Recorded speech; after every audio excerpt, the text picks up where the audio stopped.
우리가 이제 유기게르마늄하고 무기게르마늄이 두 개가 있거든요. 그래서 이 유기게르마늄을 잡수셔야 되고 무기게르마늄은 문제는 이제 그 간 독성이라든지 신장의 독성이 나타나기 때문에 섭취가 아주 불가능하거든요. 그래서 이게 뭐 어떤가 하면 무기게르마늄은 여러분 아시다시피 자연 광물이라든지 토양, 석탄 이런 데 이제 함유되어 있고요. 유기게르마늄은 유기합물과 결합하는 형태로 되어 있어서 활용은 식품이나 또한은 의약품 이렇게 이제 활용을 하고 있는 그런 상태입니다. 그리고 유기게르마늄을 다시 한번 살펴보면은 유기게르마늄은 한마디로 먹는 산소라고 지금 알려져 있거든요. 그래서 이 종류가 한 3개 정도로 지금 조사를 해보니까 나타나 있습니다. 하나는 식물 함유, 그대로 함유되어 있는 유기게르마늄은 여러분 광천수라든지 일반적인 식물체 내에 함유되어 있는 것인데 이거는 안전합니다. 안전하게 먹을 수 있고요. 자연스럽게 되어 있으니까. 그 다음에 화학적으로 합성 유기게르마늄이 나타나는 요거는 조금 안정성에 문제가 있다고 지금 판명되어 있습니다.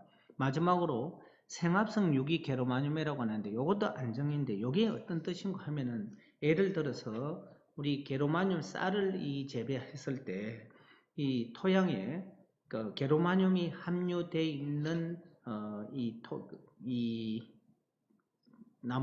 이 돌가루라든지 안 그러면 여러분이 게르마늄이 함유되어 있는 그런 토양을 조성했을 때 이 쌀이 다시 말해서 완전한 재배되었을 때 이 게르마늄이 무기게르마늄에서 유기게르마늄으로 바뀌는 꼴인 원리거든요. 그래서 우리 모 지자체에서는 게르마늄 쌀이라든지 게르마늄 참외 이런 것들을 이제 상당히 생산을 하고 있는데 이것이 이제 생합성 유기게르마늄으로서 상당히 지금 안전하다고 지금 나타나 있습니다.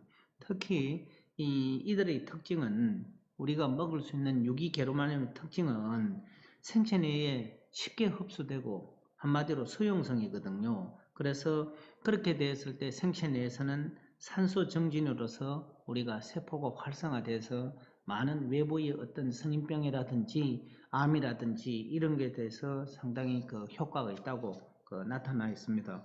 그리고 실제로 식물의 유기게르마늄이 함유되어 있는데 재배 조건이라든지 재료라든지 이런 것에 대해서 상당히 달라질 수 있는데 일단은 영지버섯, 인삼이라든지 마늘 이런 거 안에서도 아주 극미량이지만은 식물성 유기게르마늄이 함유되어 있다고 지금 알려져 있습니다. 그 다음에 효과적인 그러면 게르마늄을 효과적으로 섭취하는 방법은 어떤 건가 하면은 실제로 일반 식품에서 다량 섭취하기는 굉장히 어렵거든요.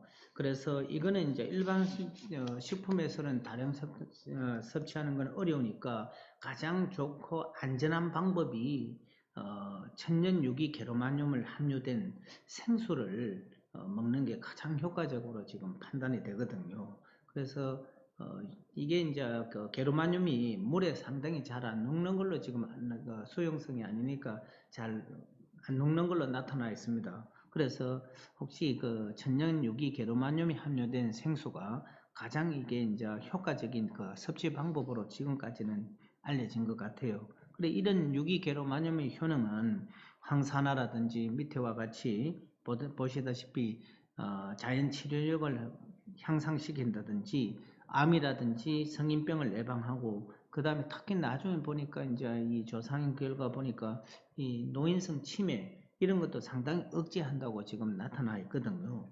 그래서 우리가 실제로 연구실에서 무기질 여러분이 아시는 뭐 이 철분 FA라든지 칼슘이라든지 칼륨 이런 거를 분석하는 게 이제 무기질을 분석한다고 이제 말하는데요. 이 무기질 중에서 특히 게르마늄이라든지 여러분이 알고 계시는 세레륨 이런 분석은 상당히 조금 다른 무기질과 달리 전처리가 필요한 일반적인 무기질 분석하고는 조금 다릅니다. 그래서 이 게르마늄 분석이나 세레륨 분석은 조금 전처리가 필요하다고 지금 이 분석에 지금 알려져 있습니다. 그래서 이 게르마늄이 지금까지 여러 가지 TV라든지 그리고 언론 매체에 의하면은 조사된 거는 유기게르마늄도 효능을 넘어서서 이 유기게르마늄은 다른 거 어떤 이 암에 대한 어떤 이 예방이라든지 치료라든지 이런 데 대해서 상당히 효과가 있다고 지금 나타나 있는데, 이 유기게르마늄도 하나의 어떤 백세 친환경 고령식품으로서 한번 바라볼 수 있는 그런 아이템이 아닌가, 개인적으로 그런 생각을 하고 있습니다. 그 다음에 오늘 마지막으로 우리 물에 대해서 한 4가지만 한번 평소에 의문점이 나타나는 이런 거에 대해서 한번 생각을 해 보았으면 좋겠다고 생각해서 한 4개 정도를 한번 조사를 해 봤습니다. 첫째, 시중에도 많이 나타나는 여러분 천연 탄산소라는 것이 있어요. 이게 이제 탄산가스가 들어간 미네랄 물이라는 것인데, 이게 과연 피로회복에 좋다고 하는데 어떤 원리로 피로회복에 좋다고 이제 알려져 있는가 하면은, 우리가 운동을 하면은 어떤 게 나타나는가 하면은 피로물질이 나타납니다. 그 피로물질이 대체적으로 하나는 락틱 애시드라고 하는 젖산이고, 또 하나는 수소이온이 발생하거든요. 그래서 특히 탄산수는 원리가 이 몸속에 쭉 돌아다니다가 수소이온을 만나면은 뭐가 되는가 하면은, 하나는 화학적으로 CO2 이산화탄소가 되고, 하나는 H2O 물이 되거든요. 그래서 이산화탄소는 CO2는 호흡으로 나가고, 그 다음에 H2O 물은 소변으로 나가기 때문에 탄산수는 즉 우리 몸에 들어있는 피로 물질인 수소 이온을 제거함으로써 피로 물질을 제거할 수 있다는 이런 원리입니다. 그래서 이것도 뭐 과하면 안 되겠죠. 그 다음에 두 번째로는 우리가 흔히 산속에 등산을 하고 이러면은 시냇물을 먹을 수 있잖아요. 그래서 산속의 시냇물은 굉장히 맛있다고 알려져 있잖아요. 근데 이제 결국은 이 산속의 시냇물이 왜 맛이 있는지, 이걸 이제 우연히 한번 조사를 해봤어요. 그래서 가장 맛이 있는 물은 이 조건이 2개랍니다. 하나는 맛이 있는 불순물이 많이 들어있고, 이 수온, 즉 다시 말해서 물의 온도가 10에서 15도씨 있을 때 가장 좋은데, 그 조건 2개가 갖추어진 게 보통 시냇물이라고 합니다. 즉 자연에서 나오는 샘물이나 지하수라고 하거든요. 그래서 그러면 여러분이 의아하게 생각하실 겁니다. 즉 맛이 있는 그런 불순물이라고 하는 것은 지금 여러분 생각에 굉장히 나쁘다는 생각하는데, 여기서는 이제 이 말은 불순물은 아래와 같이 4가지를 불순물이라고 지금 말씀드릴게요. 하나는 미네랄, 하나는 경도, 하나는 탄산가스, 하나는 산소, 요런 것들을 불순물의 주요 항목이라 생각하고, 이게 이제 맛있는 물의 어떤 척도입니다. 그래서 시냇물은 여러분이 잘 알고 계시는 미네랄, 즉 칼슘이나 마그네슘, 나트륨, 즉 이 망간이라든지 심지어 중탄산이온 이런 것들을 합쳐서 미네랄이라고 하는데, 이거는 즉 1리터에 약 100mg 정도 함유되어 있고요. 함유되어 있는 게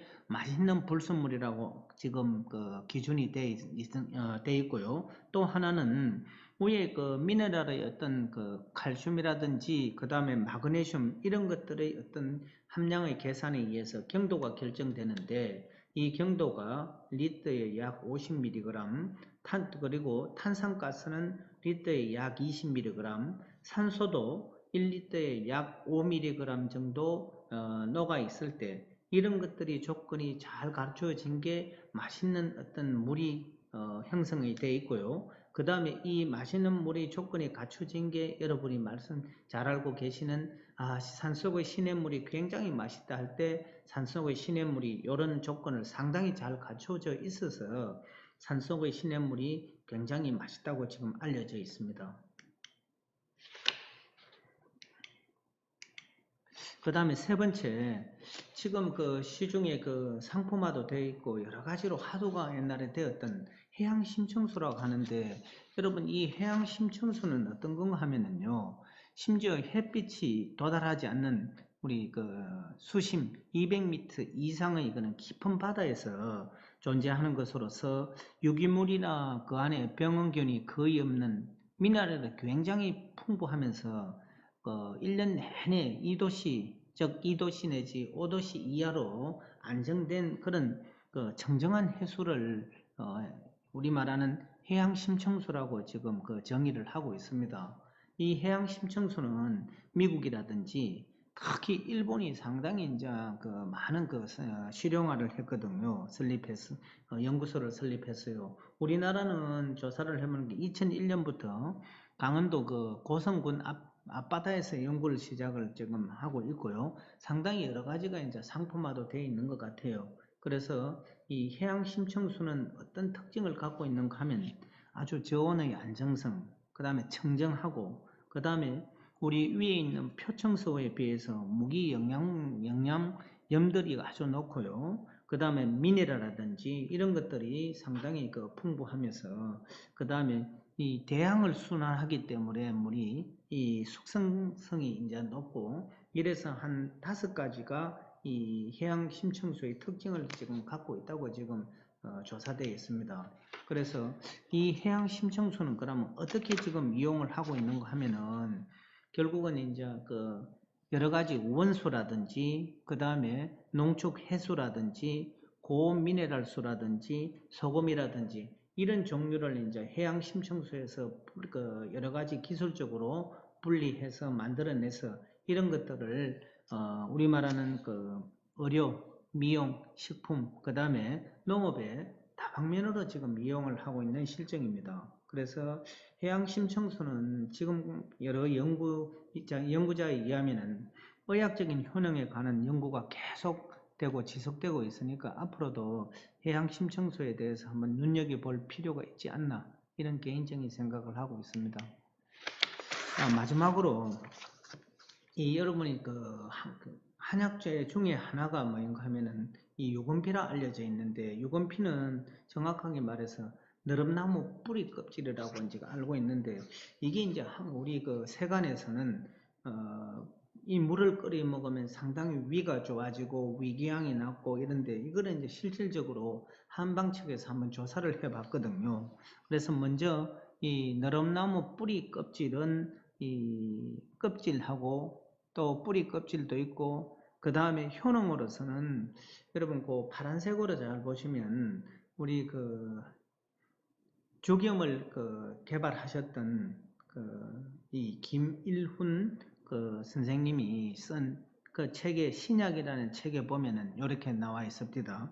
유금피는 최고의 종착약이라면서, 즉 다시 말해서 장궤양이나 이런 데 탁월한 효과가 있다고 이미 상당히 밝혀져 있어요. 그래서 한방에서도 이 끓인 물을 유해염증이라든지 위통에 쓰면 아주 효과가 있다고 지금 알려져 있는데, 제 개인적인 어떤 그를 이야기를 말씀드리면은, 이 유금피를 끓여서 뭐 매일 늘 끓여 먹는 건 아니지만은 주기적으로 끓여서 먹는데 한 20년 동안 이거 유금피를 먹어봤어요. 그래서 이거는 제 개인적으로 봤을 때는 물론 사람의 어떤 체질이라든지 여러 조건에 따라 다르겠지만은 저 개인한테는 상당히 위라든지 여러 그 건강에 아주 그 1등 공신이었거든요. 그래서 이 유금피를 때로는 한번 한의사라든지 다른 많은 정보를 가지시고 분석을 하시고 판단하셔서 물을 끓여 잡수시도 상당히 도움이 되는 그런 약초가 아닌가, 이런 개인적인 생각을 하고 있습니다. 그래서 잘 눈여겨보시면 어떻겠노 생각을 해서 이 유금피를 한번 말씀드렸고요. 그 다음에 다음을 이제 참고한 것 같고, 그래서 이번 학기에 상당히 그 코로나 때문에 여러분들이 비대면으로 이렇게 이제 전달을 했는데, 때로는 제가 이걸 익숙하지 못하기 때문에 좀 더 많은 거, 좀 더 매끄럽게 머리를 하고 싶었는데 하여튼 훈련이 안 돼서 많이 부족했습니다. 그래서 기회가 되면 여러분 대면을 하고 또 하나는 더 많은 훈련을 해서 여러분들한테 좋은 새로운 것, 건강과 직결되는 그런 어떤 정보를, 고급 정보를 드리려고 생각을 하고 있고요. 하여튼 여러분 늘 건강하셔서 다음에 또 꼭 좀 또 만났으면 좋겠습니다. 한 학기 동안 수고 많으셨습니다. 감사합니다.